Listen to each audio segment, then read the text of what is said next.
By the time Amanda realized she'd just fired the only person who could save her career, I was already 3 sips into my coffee at Brewster's, watching her professional suicide unfold in real time through panicked text messages. My name is David. I'm 47 years old and I've been managing client relations for Dramaine Bowworks for 15 years. When the new director, Amanda, spoke those words effective immediately in front of my entire team, I just nodded, kept my hands steady on the conference table. I hope the client presentation goes well on Friday, I said. The room went quiet. My team people I'd hired, trained, watched grow from junior associates to department leads stared at the table. Amanda's eyes narrowed. She was 32, MBA from some fancy school. Brought in 3 months ago to modernize operations. Never worked a day in biotech before. What do you mean? She asked. I smiled.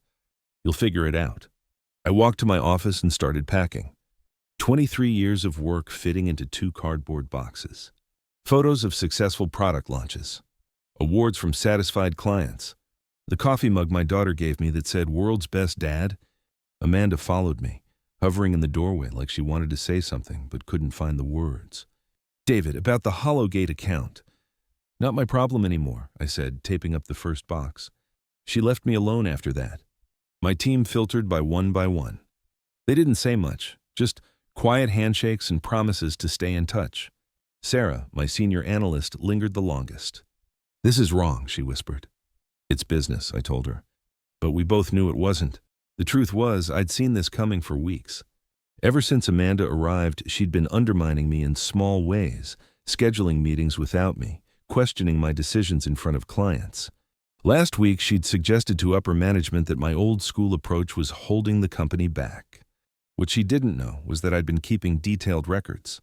Every slight, every attempt to cut me out. I'd also been preparing for the worst-case scenario. Because in 15 years of managing million-dollar accounts, you learn to plan for everything. I loaded my boxes into my truck and drove home. My wife, Linda, was waiting with coffee and the kind of look that said she already knew what happened. How bad, she asked. Could be worse, I said. But sitting there in my kitchen, looking at those boxes, I felt something I hadn't felt in years. Not anger, not sadness, something sharper. Amanda had made a mistake, a big one, and she wouldn't realize it until Friday morning when Hollowgate Systems called asking where their presentation was. The presentation that only I knew how to deliver. I'd started at Dramaine straight out of college. Back then, it was a small company with big dreams and bigger problems. The founder, old William Dramaine, took a chance on a kid with no experience but plenty of hunger. I spent my first 5 years learning everything lab procedures, regulatory compliance, client psychology. By 30, I was running the client relations department. By 35, I was the guy companies called when they needed biotech solutions fast and done right. I'd built relationships that kept Dramaine afloat during the recession of 2008. When competitors folded, we thrived because our clients trusted me. Linda understood the demands, the late-night calls from overseas clients, the weekend trips to secure new contracts. She raised our daughter Casey while I built something that mattered, something that provided for our family and employed 63 people. But things started changing when William retired 2 years ago. His son Robert took over as CEO and brought in consultants who spoke in buzzwords and saw employees as line items. Amanda was one of those consultants who'd somehow convinced Robert she could optimize our client engagement strategy. The warning signs were there from day one. She'd arrive at client meetings with no background knowledge, then interrupt me mid-presentation to suggest changes that made no sense. She reorganized my filing system without asking. Worst of all, she started scheduling calls with my biggest clients, claiming she needed to assess their satisfaction levels. 3 weeks ago, I'd walked into the office early and heard her on the phone with someone from corporate. David's methods are outdated, she was saying. The clients respect him, but they need fresh thinking. I can deliver the same results with half the overhead. Half the overhead meant cutting my team. People like Sarah, who'd worked nights to master the Hollowgate account specifications. Or James, who'd learned Mandarin just to communicate better with our Shanghai partners. I should have confronted her then. Instead, I did what I always did. I focused on the work. The Hollowgate presentation was our biggest pitch of the year. A $30 million contract for specialized biosensors. I'd been preparing for 8 months, building relationships with their technical team, understanding their exact requirements. Amanda knew about the meeting, but not the details. In her mind, presentations were PowerPoint slides and generic talking points. She didn't understand that Hollowgate's chief technology officer hated formal presentations, that their procurement director only trusted vendors who could speak her language precise, technical, no fluff. The irony was perfect. Amanda had fired me to look decisive and forward-thinking. But Friday morning, when Hollowgate called asking for David specifically, she'd learned the difference between managing people and managing relationships. Thursday night, I couldn't sleep. Not from worry, from anticipation. Linda found me in the kitchen at 2 a.m., sitting with a cup of coffee and my laptop. "You're planning something," she said. "Just thinking." She sat down across from me. 22 years of marriage taught her when to push and when to wait. This was a waiting moment. "Amanda called earlier," I finally said. Left 3 voicemails. What did she want? Details about the Hollowgate presentation. Linda smiled. She'd been there for every late night, every weekend I'd spent building those client relationships. She understood what I'd built better than anyone. "What did you tell her?" "Nothing. I'm not her employee anymore." That was when it hit me, the full scope of what Amanda had done.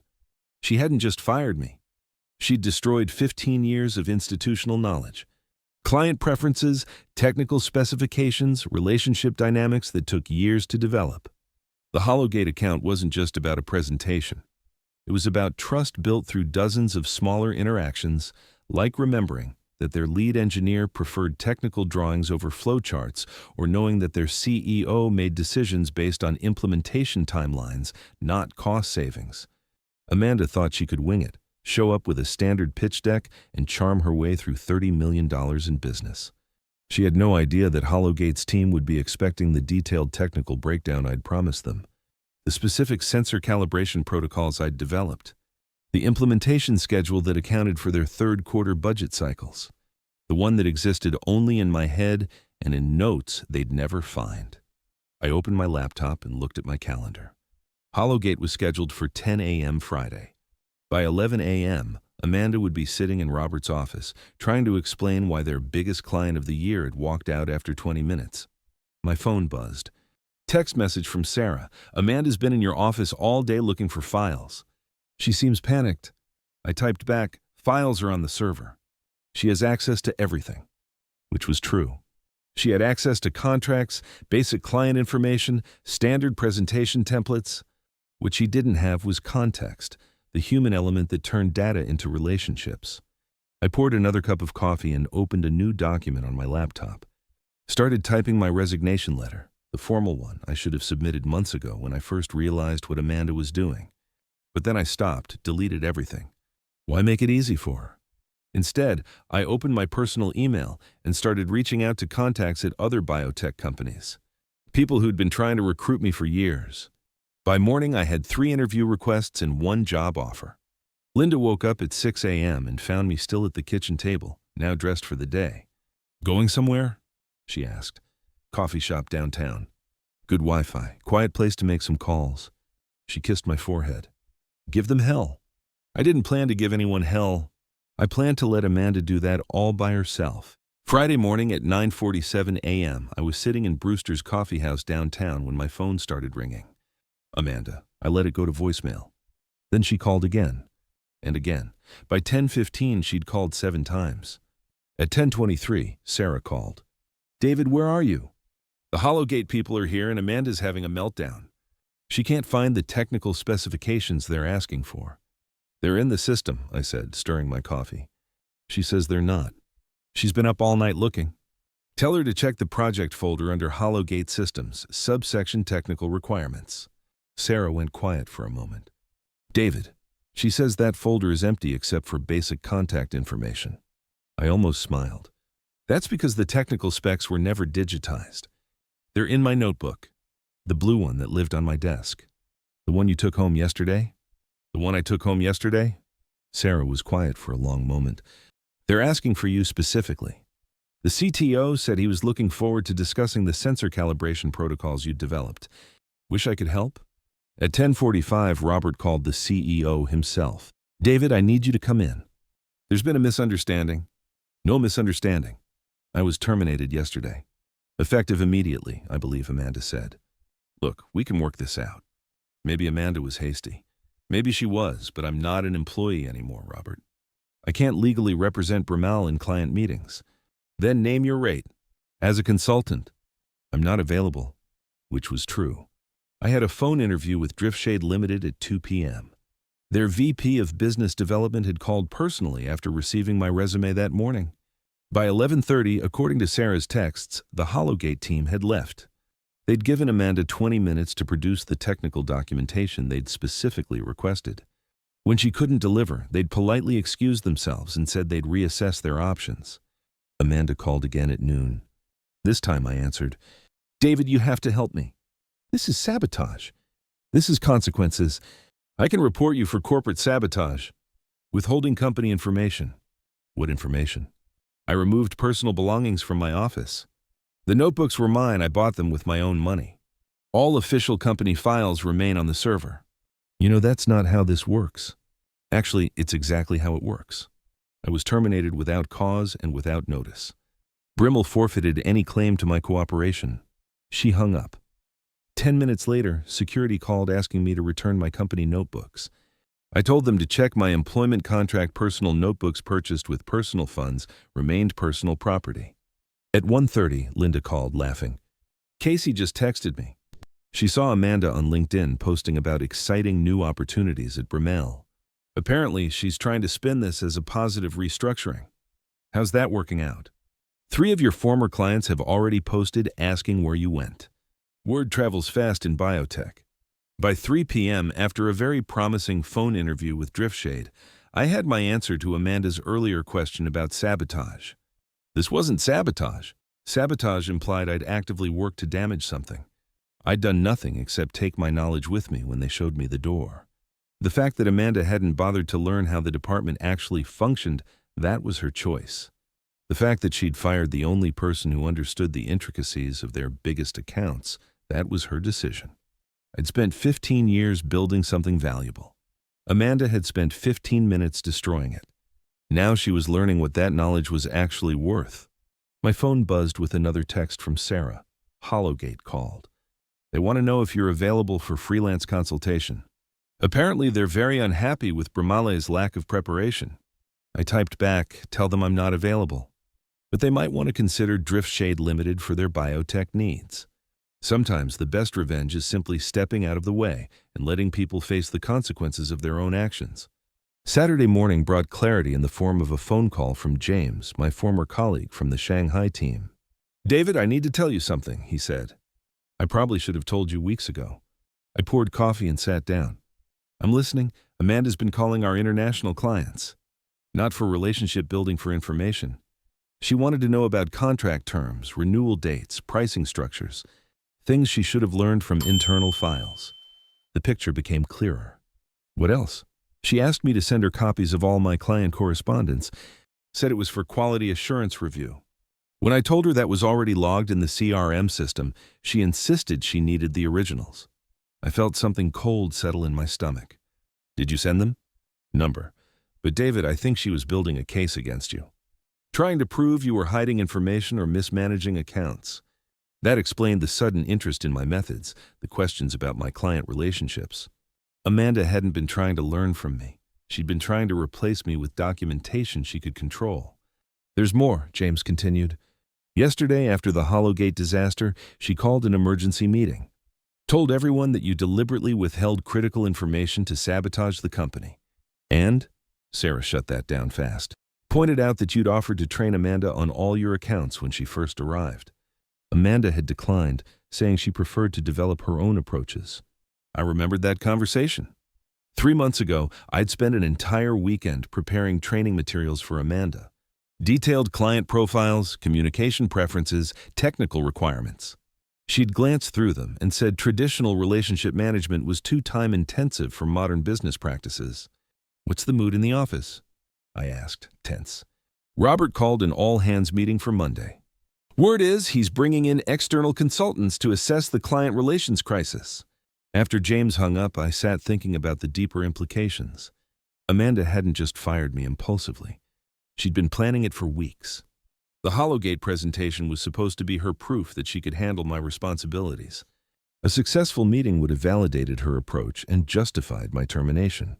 Instead, it had exposed how little she understood about the work she'd inherited. My phone rang. Driftshade Limited. David, this is Patricia Williams. We'd like to schedule an in-person interview for Monday. Our team was very impressed with your experience. I'd be interested to hear more. Frankly, we've been watching Bramall's recent changes with concern. Several of our partners have mentioned disruptions in their client service. We're looking for someone who understands the importance of relationship-based business development. After she hung up, I realized Amanda had done me a favor. For years, I'd been comfortable at Dramaine. Good salary, familiar routines, established relationships. But I'd stopped growing. I'd become so focused on maintaining what I'd built that I'd forgotten there were other places to build. Linda found me in the garage that afternoon, organizing tools I hadn't touched in months. Productive day? She asked. Enlightening day. I have an interview Monday with Driftshade. They're offering a 20% salary increase and equity options. That's wonderful. But you don't seem happy about it. I put down the wrench I'd been holding. I keep thinking about my team. Sarah, James, the others. They're good people caught in Amanda's mess. You can't save everyone, David. You can only control what you do next. She was right. Amanda had made her choices. Now she'd live with the consequences. My job was to make better choices for my own future. Monday morning, I put on my best suit and drove to Driftshade Limited's headquarters in downtown Kansas City. The interview went better than expected. By noon, I had a formal offer, Senior Director of Client Relations.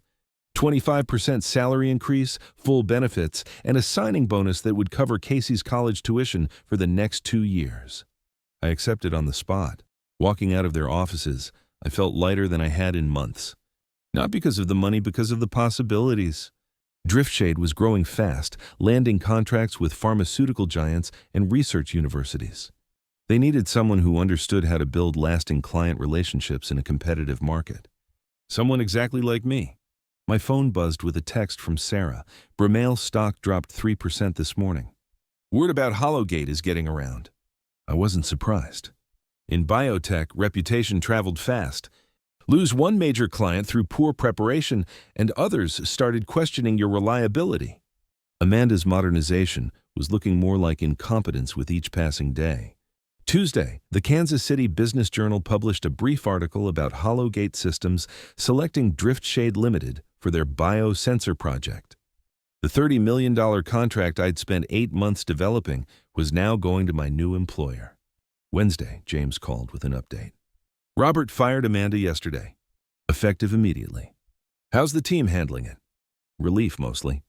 But there's talk about bringing in another outside consultant to assess department efficiency. I felt a pang of sympathy for my former colleagues. They'd survived Amanda's brief reign, but corporate restructuring was like a virus. Once it started, it was hard to stop. James, can I ask you something? Sure. Are you happy at Dramaine? Long pause. Not really. Why? Driftshade is expanding. They're looking for international business development specialists. Someone with your experience and language skills would be valuable. Are you serious? I start Monday. If you're interested, I can set up an interview. Thursday, Patricia Williams called with an interesting proposition. David, we've been thinking about expanding our pharmaceutical consulting division. We'd need someone to head it up, someone with deep industry knowledge and established relationships. That's a significant expansion. We're prepared to make significant investments. The question is whether you know anyone who might be interested in building something from the ground up. I thought about Sarah, about her expertise in regulatory compliance and her frustrated ambition, about how Amanda had passed her over for promotion 3 times. I might know someone. Friday afternoon, I drove to Brewster's Coffee House, the same place where I'd watched Amanda's world collapse a week earlier. This time, I was meeting Sarah. David, I can't believe what you're offering. Believe it. Driftshade wants to build a pharmaceutical consulting division. You'd be the founding director. Full autonomy, competitive salary, and the chance to build something significant. What about James? Already accepted. He starts Monday as International Business Development Manager. Sarah stared at her coffee for a long moment. Robert offered me your old position yesterday. Department head for client relations. Are you taking it? I was planning to. Until now, Dramaine will be fine. They'll hire someone new, rebuild what they lost. But it'll take years. And Driftshade? Driftshade is moving forward, with or without us. The question is whether we want to be part of building something new or fixing something broken. She smiled for the first time since I'd known her. When do I start? By the end of the week, Driftshade had hired 3 former Dramaine employees.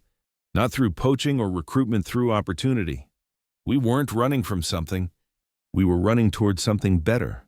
Amanda had taught us all a valuable lesson about the difference between managing people and leading them. Now we had the chance to put that lesson to use. 3 months later, I was sitting in a conference room at Driftshade's expanded offices, reviewing quarterly results with Patricia Williams and the executive team. The numbers were impressive. Pharmaceutical consulting division up 200%. International contracts increased by 150%. Client satisfaction scores at an all-time high.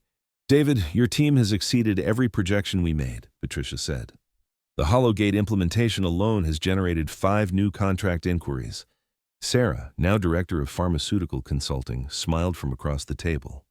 The regulatory approval process went smoother than anyone expected. When clients see that kind of efficiency, word spreads fast. James joined by video from Shanghai, where he was closing a deal with a major research hospital. The international expansion is ahead of schedule. We're looking at 3 new markets next quarter. That afternoon, I received an unexpected email. Robert Dramaine wanted to meet for coffee. We met at Brewster's Coffee House. It seemed appropriate. Robert looked older, more tired than I remembered. David, I owe you an apology, he said. I made a mistake with Amanda. A big one. How's Dramaine doing? Surviving. We lost 4 major clients after the Hollowgate situation. Had to lay off 15 people. Stock price still hasn't recovered. He stirred his coffee slowly. Amanda cost us more than clients. She cost us institutional knowledge, relationships that took years to build. You can rebuild. Maybe, but it won't be the same. He looked up. I heard about your success at Driftshade. The pharmaceutical division, the international expansion. That should have been Brimmel's growth. I didn't say anything. There wasn't much to say. Would you consider coming back? I could offer you Amanda's position, Vice President of Operations. Full authority over client relations, business development, everything. I'm happy where I am, Robert. Double your current salary. It's not about money. He sat back in his chair. Then what is it about? Trust. When you hired Amanda, you chose to believe that relationships don't matter. That experience can be replaced with efficiency. That was your choice. I was wrong, yes you were. But the damage is done. Your clients don't trust Dramaine anymore. Your employees don't trust leadership. And frankly, I don't trust you not to make the same mistake again. Robert left without finishing his coffee. As I watched him walk away, I felt something I hadn't expected. Pity. He'd learned an expensive lesson about the value of experience and loyalty. 6 months later, Driftshade Limited announced a major acquisition, the pharmaceutical consulting assets of 3 smaller biotech firms, creating the largest independent consulting practice in the Midwest. I was named Senior Vice President of Strategic Development. The announcement made the front page of the Kansas City Business Journal. The article mentioned my previous role at Dramaine, noting how my departure had preceded their recent struggles. Amanda, according to LinkedIn, had taken a position with a startup in Denver. Her profile emphasized her experience in organizational transformation and change management.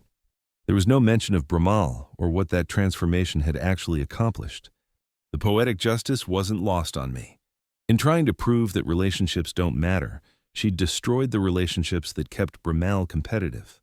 In trying to show that experience is replaceable, she'd eliminated the experience that made them valuable. Sarah and James thrived in their new roles. The team we'd built at Driftshade was everything Amanda claimed modern business should be: efficient, results-driven, and profitable.